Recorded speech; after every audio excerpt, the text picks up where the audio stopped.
This is Turneffe Atoll, which lies 8 nautical miles off Belize's outer barrier reef. We're going to use it as a stopping point only because it's got a problem. Well, it looks like a nice place, but in the summer, with all the mosquitoes, unbelievable. You get flown away by them. This is the place where I took a 2-minute piss, and look at all the mozzies there are.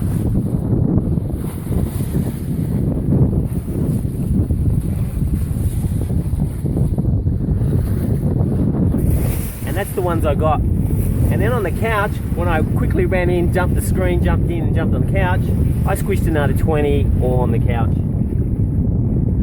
This is not Margarita's favourite spot, so we're getting the hell out of here. We're getting away from any large landmass which can have stagnant water.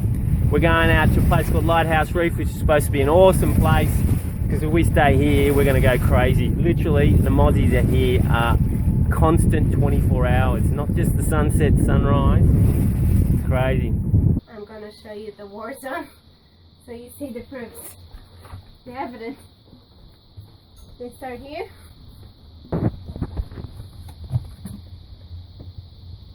These vicious mosquitoes, they attacked us. And you see the blood from our battle last night on the wall. That's an interesting wallpaper you have. That's not all of them. That's just the ones that oh, there's still one here. You get it? Yeah. Good. Basically, we spent last night 1 hour killing these vicious bastards because they were not allowing us to sleep. This is not good fun. So Dwayne, you got invited to come on the boat. You helped us in the boatyard a lot, and helped us with batteries and the bimini and lots of electric, so that's really good. So why am I talking? Tell us about yourself, Dwayne. Who are you? What makes you tick? My name is Dwayne Coon. Margarita? You're messing up the shot. It's like... This looks like you're doing an interview. Yeah. This is my field. This is my age. I have my expertise is this one. I have 2 kids. Yeah. That I know of. Come on. And This is a professional blog here. this is a professional blog here. Letting us down. Yes. Come on. Yes. So I got the call from Tim. Tim says, I left my iPad on the boat. You've got to go get it. Okay, so I called Pete. We arranged for me to come down, bring a radio that he needed for the boat, and also to pick up Tim's iPad and take it back. So I guess I'm a pack mule of sorts. So basically, we really didn't want you to come at all. I'm a pack mule. You're a postal service. All right, Personalized. fair enough. Fair enough. So, Okay, so do you have any expectations about, I mean, you've seen the blog and you've seen how much fun we always have. What are your expectations for the next 2 weeks? to come out alive. Well, that may not be possible. That was never in the contract, people! No. No, I'm serious. Something more realistic. Oh, no, more realistic. Oh, you know, secluded beaches, you know, coconuts, things of that nature. Have you ever been to Belize before? Never. Have you ever been to Belize before? Hang on a minute, I'm the one asking the questions. So I came into the country with this radio that Pete needed, and I was sitting on the plane for probably 15 minutes trying to figure out, okay, how do I bring this into the country, because they're going to want taxes on this thing. And so I put down an amount I thought was acceptable, and off through customs I went, and the guy at the counter says, I'm going to have to charge you something for this. And I went, okay, well, whatever you need to do. And he says, he gets his calculator, and he throws it to the side, and he goes, and he's just punching numbers, and he puts it to the side, and he looks at me and went, do you want to do this the quick way, or do you want to fill out all the papers?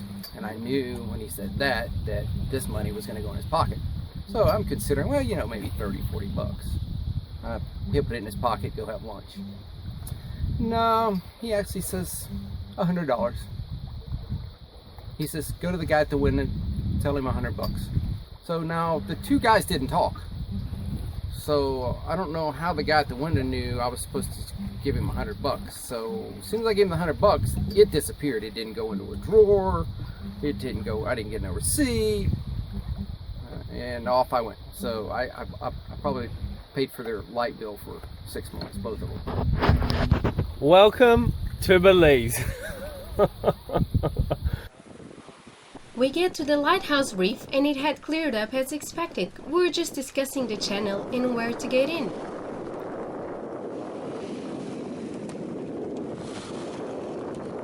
The depth goes from hundreds of meters to 3 meters in no time at all, so we have to be ready to start dodging the coral heads. Hey, who's driving the boat? I ought to be following Margarita's instructions, but I needed to get some more footage. Oh, I better get back before I get in trouble. Oops, I think it's too late. Here it comes. Should actually go right. Yeah, before we have to scream like 15 times to turn right. Was right in front of us.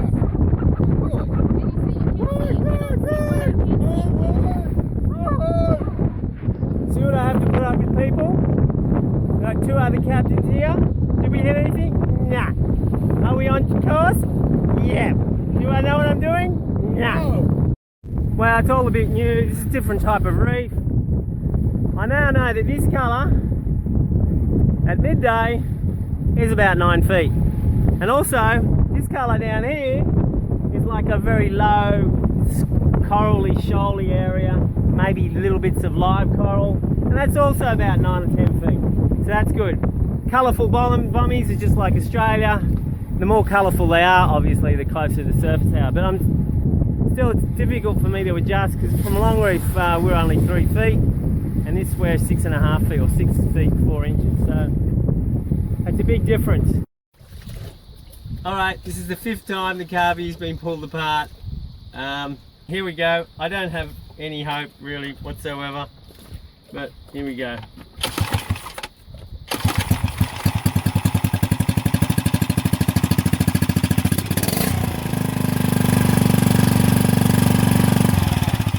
Alright, I'm in shock. Obviously I'm dreaming, because that's not supposed to happen. It's supposed to do nothing. Oh, it could backfire a bit, because it does that sometimes. Alright! Yeah! Let's go put it back on the boat for the 17th time.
How good's that? The motor didn't fail us and it got us all the way to the island.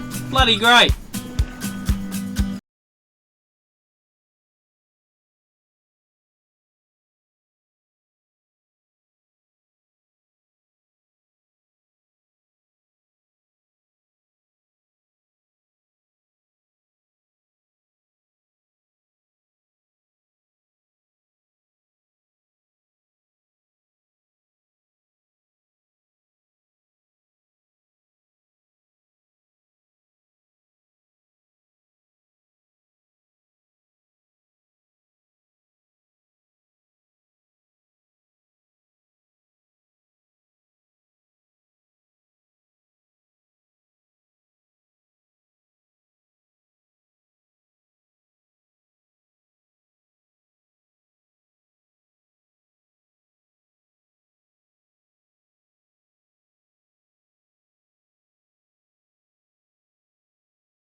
get with our 6'4" draft, about a mile away. What a bugger, especially if the motor doesn't work, it'll be a long swim. I've had worse. You'll find that cruising around Belize, it's better suited for shallow drafted boats, so if you have the option, go for that. Certainly something less than 5.5 foot draft. That way you won't be anchoring so wide and you'll be able to get tucked in right next to some beautiful islands. Apparently this place is a national monument to the Belizeans, and everything, it's like a national park status plus, and so nothing's to be taken, everything's protected, and you got to pay to get in. I found this beautiful fan color, like the wings of a butterfly, with these wonderful purpley colors. Nature is just an amazing thing. This is all purpley.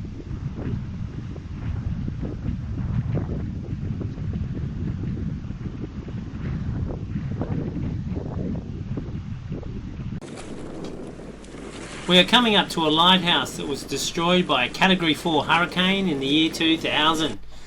There's not much left of it, and it's not surprising. I was talking to one old guy in Placencia who lived through it, and he said all the birds that were dead had no feathers. My goodness, no wonder they couldn't fly. But apparently it must have been strong wind to pluck a bird.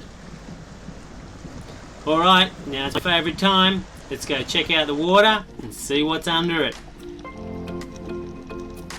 Can't wait. I'm looking forward to seeing some nice coral. Here it comes. Any minute. Any minute now. No!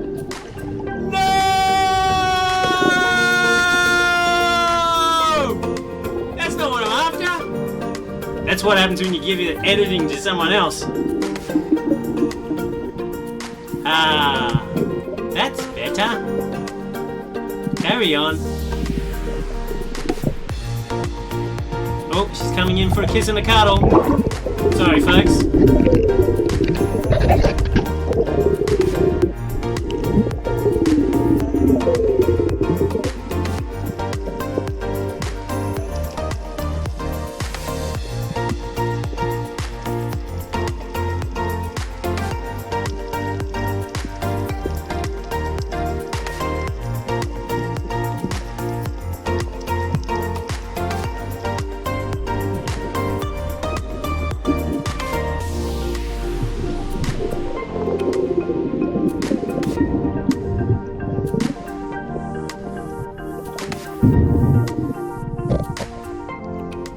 This is a Nassau grouper. They are excellent eating.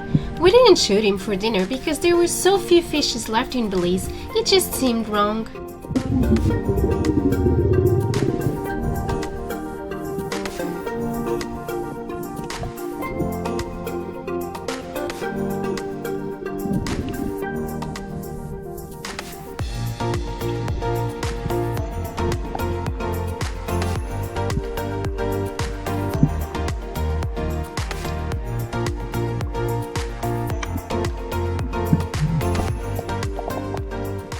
I was following this spiky fish and this huge barracuda swam around me, eyed me as if I was lunch. I didn't like it, so I swam shallower to get away, and then suddenly there were all these fish.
It was amazing to dive down and be so close to so many friendly fish, with the only sound being the bubbles, and the beat of my heart. It was a great day.